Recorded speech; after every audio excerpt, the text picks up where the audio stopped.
여러분, 오늘 14절 말씀을 보면 오늘 우리가 찬양했던 이 시편 19편의 이 말씀을 가지고 곡을 만든 것이 나의 입술의 모든 말과 내 마음의 묵상이 주께 연락되기를 원한다 라고 하는 이 찬양, 우리가 함께 고백했는데, 우리 14절을 다시 한번 우리가 읽어볼까요? 14절의 말씀을 다시 한번 말씀을 봅니다. 시작.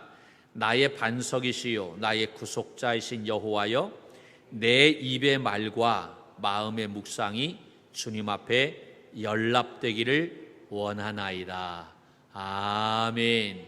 이 고백이 다윗의 고백뿐만 아니라 오늘 저와 여러분의 고백이 되기를 주님의 이름으로 간절히 축복합니다. 내 입의 말과 내 마음의 묵상이 주님이 받아주시는 그러한 놀라운 은혜가 있기를 간절히 바랍니다. 할렐루야. 여러분, 19편은요 명확하게 구분되는 두 개의 주제를 가지고 있어요. 전반부의 내용과 후반부의 내용이 좀 주제가 좀 다릅니다. 전반부는 1절에서부터 6절에 있는 말씀인데, 이 전반부는 자연에 나타난 하나님의 권능과 영광을 찬양하는 그러한 내용입니다. 그런데 후반부 7절에서부터 14절에 있는 말씀은 영혼을 생명으로 인도하는 율법, 여기서는 율법이라고 얘기하는데 이 율법을 다른 말로 얘기하면 말씀입니다. 즉 말씀에 나타난 하나님의 지혜와 영광을 찬양하고 있는 그러한 내용이 이 후반부의 내용입니다. 학자들에 의하면 원래 이 시는, 이 19편은 독립된 두 개의 시였다라고 이야기합니다. 그런데 독립된 두 개의 시였는데 편집할 때 그 편집자가 의도를 가지고 하나로 이렇게 연결해 놓았다라고 이야기합니다. 그 의도에 대해서는 나중에 말씀을 드리려고 합니다.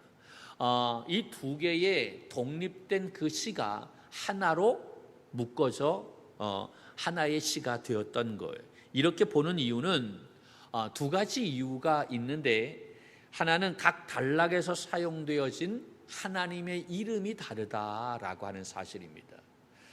전반부에서는 그 하나님의 명칭을 천지 창조와 연관된 그 하나님의 위엄과 능력을 강조하는 하나님을 이야기하고 있어요. 그래서 엘이라고 하는, 히브리어에서 엘은 그 능력의 하나님, 전능하신 하나님이라는 의미입니다. 그래서 엘로힘, 엘샤다임, 그 엘이 들어간다라고 하는 것은 그 능력의 하나님을 의미하는 거예요. 그런데 1절에서부터 6절까지의 말씀을 보면 그 엘의 하나님에 대한 말씀을 이야기하고 있는 거예요. 그래서 성경에 보면 이 19절 말씀에 보면 하늘의 하나님이 영광을 선포하고 또 궁창이 그의 손으로 하신 일을 나타내도다. 여기서 하늘의 하나님, 엘로힘의 하나님이다라고 하는 거예요. 엘 하나님이다라고 하는 거죠. 능력의 하나님이시다라는 사실을 말씀하고 있는 거예요.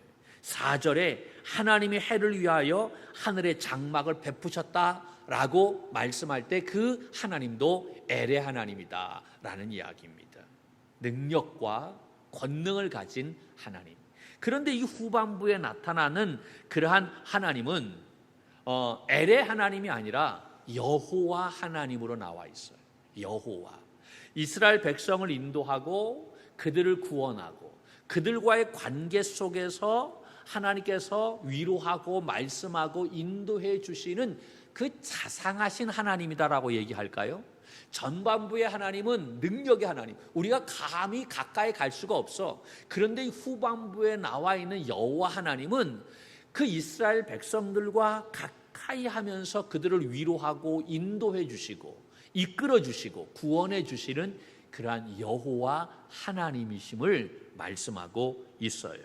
그래서 7절 말씀에 보면 뭐라고 얘기합니까? 여호와의 율법은, 하나님이라고 얘기하지 않고 여호와라고 그렇게 말씀하고 있죠. 8절에도 여호와의 교훈은, 9절에도 여호와를 경외하는 도는, 다 무엇으로 표현되어 있느냐? 여호와로 표현되어 있다. 14절에도 나의 반석이시요 나의 구속자이신 여호와여 라고 그렇게 이야기하고 있습니다. 이렇게 전반부에 나타난 하나님의 명칭과 후반부에 나타난 하나님의 명칭이 다르다라는 이야기예요. 그리고 두 번째 이유는 바로 뭐냐면 문체가 다르다라고 하는 거예요. 전반부는 이 창조에 대한 찬양시입니다. 그래서 긴 문장으로 되어 있는 만연체로 되어져 있어요. 그런데 후반부는 율법에 대한, 다시 말해서 말씀에 대한 지혜시입니다. 앞에는 찬양시고 뒤에는 지혜시인 거예요. 그래서 이 지혜시는 짧은 문장으로 되어 있는 간결체로 되어 있다라는 이야기입니다. 이렇게 서로 다른 시를 편집해서 하나로 만든 것이 이 19편의 말씀인 것입니다. 이 19편이 왜 중요하냐? 여러분 다른 것은 다 잃어버려도 이것은 기억해야만 됩니다. 이 19편은 사람이 어떻게 보이지 않는 하나님을 알 수 있는가라고 하는 문제에 대해서 가장 확실하게 답을 주는 시편이 바로 이 19편의 말씀입니다. 다시 말합니다. 중요하기 때문에 사람이 어떻게 보이지 않는 하나님을 알 수 있는가라고 하는 문제에 대해서 가장 확실하게 답해 주는 시편의 말씀이 어디다? 19편의 말씀이다 라는 이야기예요. 다윗이 자신이 어떻게 하나님을 만났고 그리고 어떻게 그 하나님과 깊은 교제를 할 수 있었는지 거기에 대해서 이 19편은 말씀하고 있습니다. 어떻게 그가 하나님을 알 수 있었을까? 첫 번째로 그는 자연을 통해서 하나님을 알게 되었다. 자연을 바라보면 그 하나님의 영광을 우리가 알 수 있다라는 사실입니다. 그것이 1절에서부터 6절까지의 말씀입니다. 여러분 1절에 보면 뭐라고 되어 있습니까? 같이 볼까요? 1절 시작. 하늘이 하나님의 영광을 선포하며 궁창이 그의 손으로 하신 일을 나타내는도다. 아멘. 여러분 하나님이 지으신 하늘과 궁창이 누구를 선포하고 누구를 나타내느냐? 하나님을 선포하고 하나님을 나타낸다라는 이야기입니다. 그런데 이러한 자연 세계는 우리 인간에게 하나님에 대한 아주 명확한 지식을 전달해 주지는 못하는 그러한 안타까움은 있어요. 오늘 본문에 나와 있는 것처럼 3절에 보면 그 하늘과 궁창이 우리에게 아무것도 말해주지 않는다라고 하는 거예요.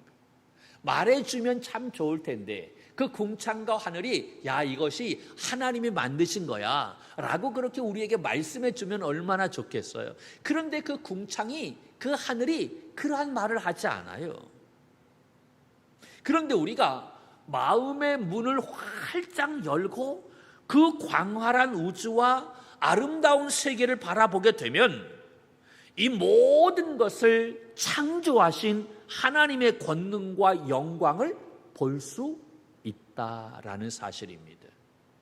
그 자연의 세계가 우리에게 말해주지는 않지만 우리가 영의 눈을 활짝 열고 마음의 눈을 열고 이 세상을 바라보면 하나님이 지으신 세계가 아름답다라고 하는 것을 느낄 수 있다라는 사실입니다.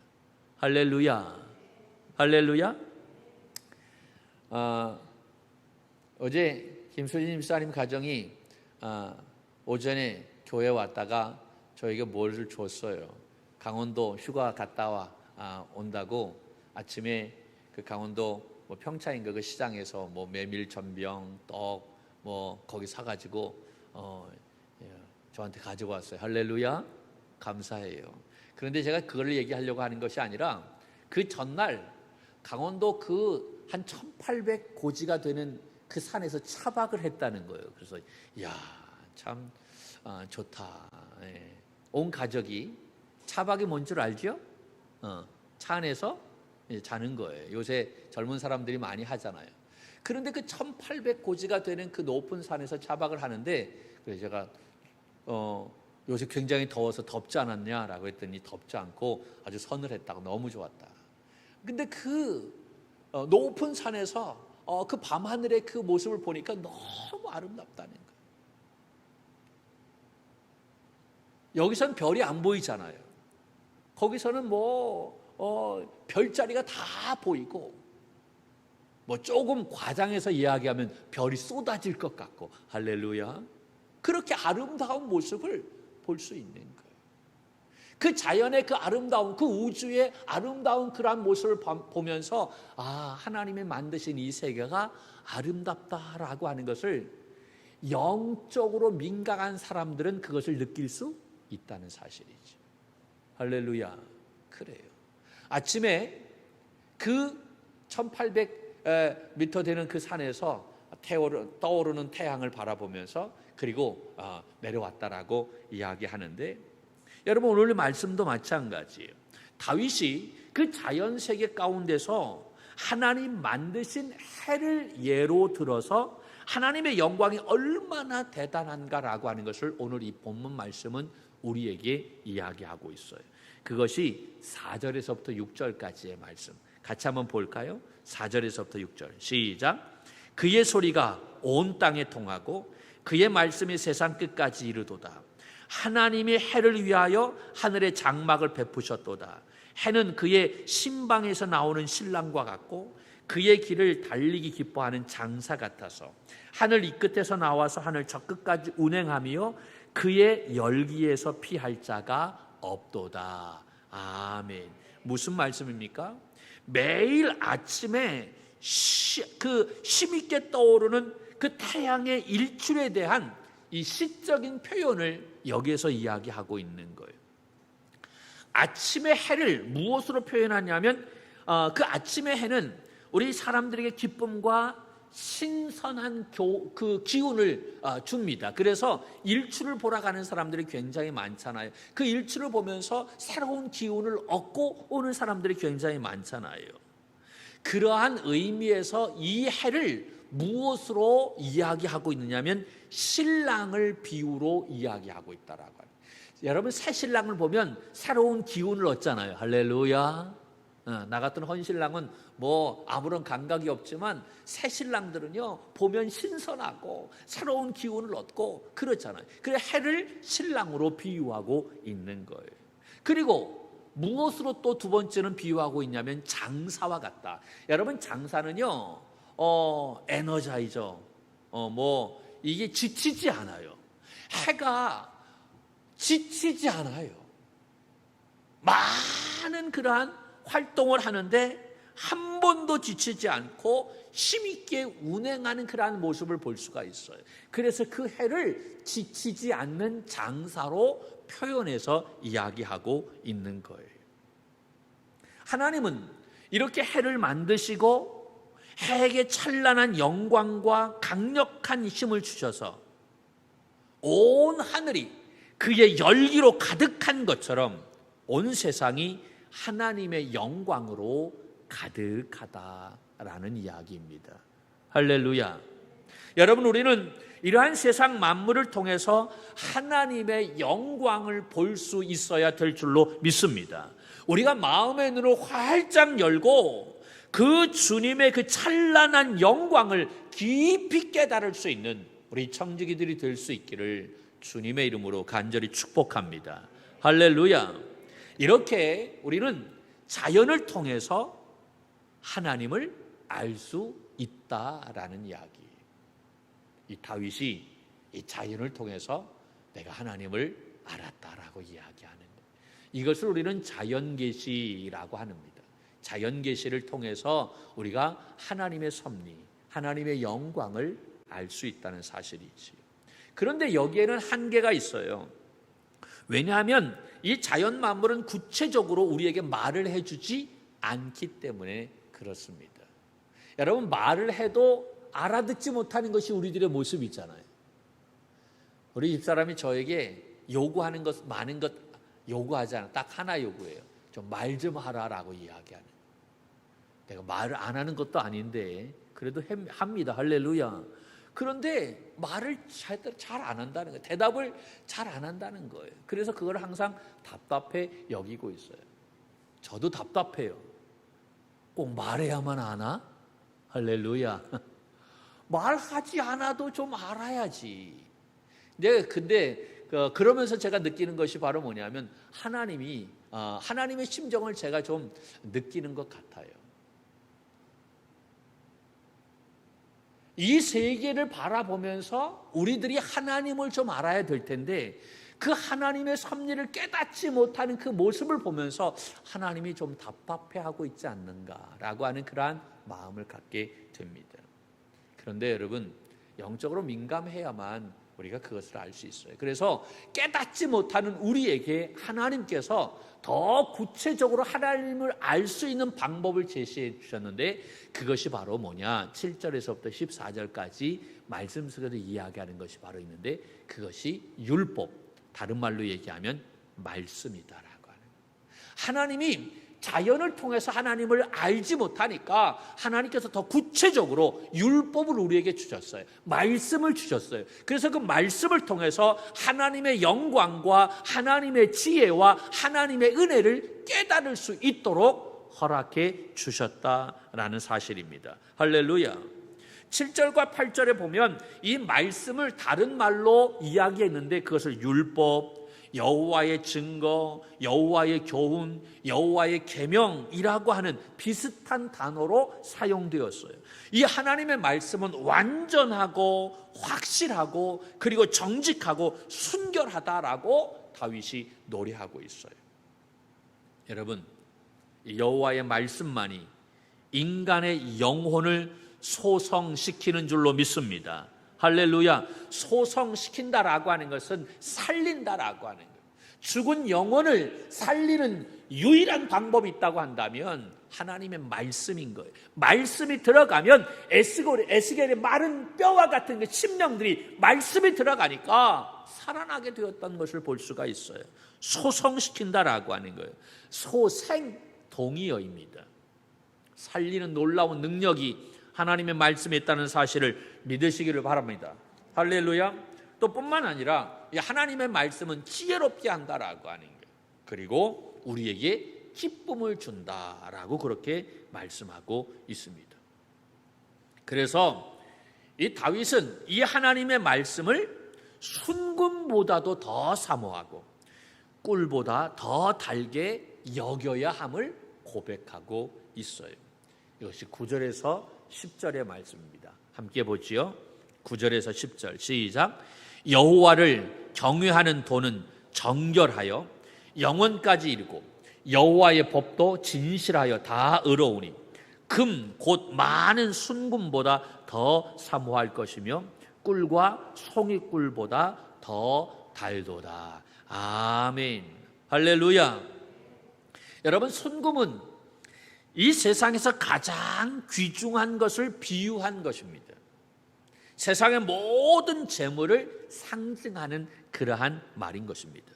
그러니까 세상 모든 그러한 재물보다도 더 귀중한 것이 바로 무엇이다?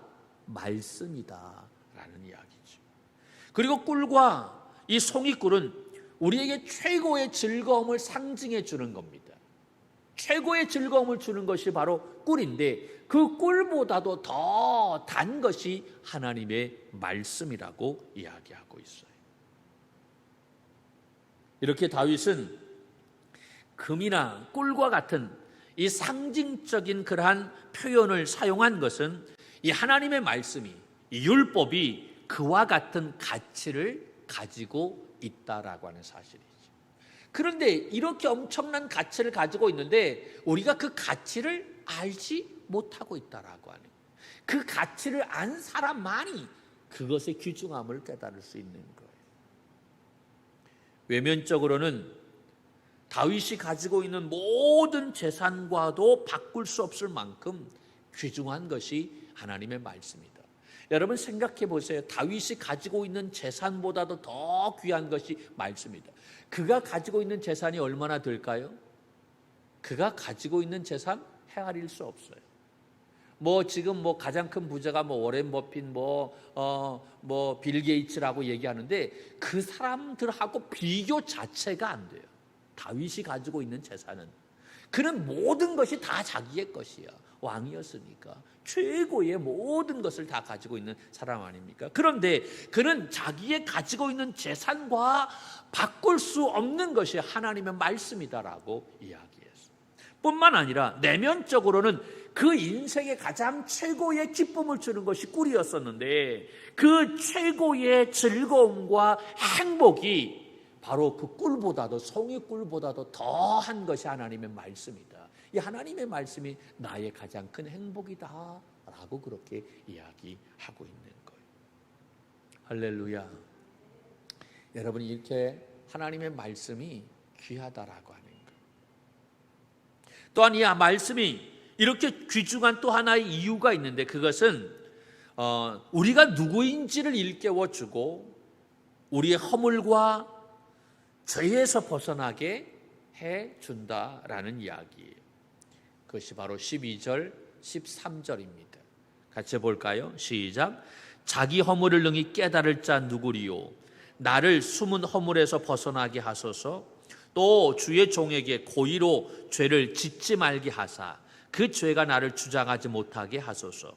그리하면 내가 정직하여 그 죄가에서 벗어나겠나이다. 아멘, 아멘.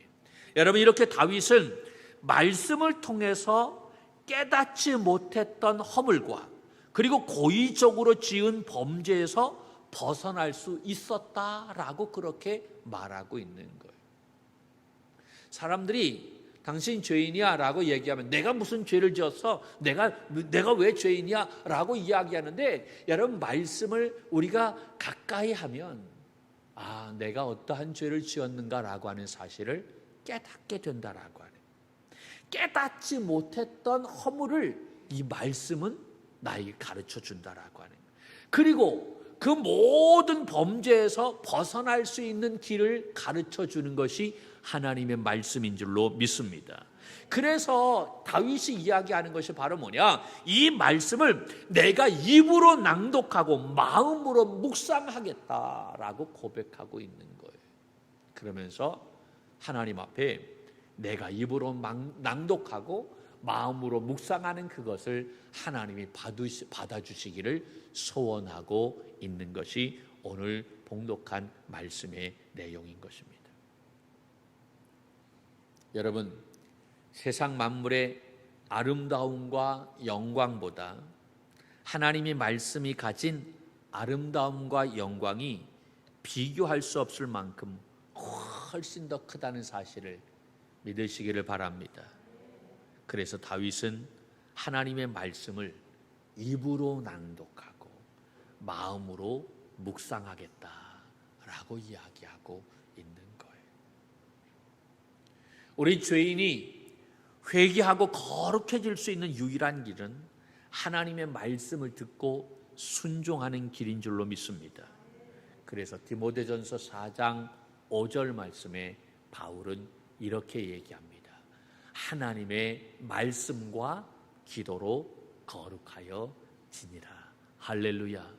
우리가 거룩해지는 방법은 다른 것이 아니라 하나님의 말씀과 기도로 거룩해질 수 있다는 거예요. 하나님의 말씀은 구원의 능력이 있는 줄로 믿습니다. 그래서 우리가 하나님의 말씀을 가까이 해야 한다는 것입니다. 말씀은 세상의 순금과 비교할 수 없을 정도로 가치 있어요. 말씀은 우리에게 최고의 기쁨과 행복을 가져다 줍니다. 그래서 우리는 이 말씀을 내 입으로 낭독하고 마음으로 묵상하게 되는 줄로 믿습니다. 여러분, 우리가 이 코로나로 인해서 사람 만나는 것도 제한되고 다니는 것도 여러 가지 어려움이 있어요. 우리가 이 기회에 우리가 순금보다 더 귀하고 송이꿀보다 더 단한 하나님의 말씀을 우리가 입으로 낭독하고 마음으로 묵상하는 그런 우리 믿음의 종들이 되기를 간절히 바랍니다. 할렐루야.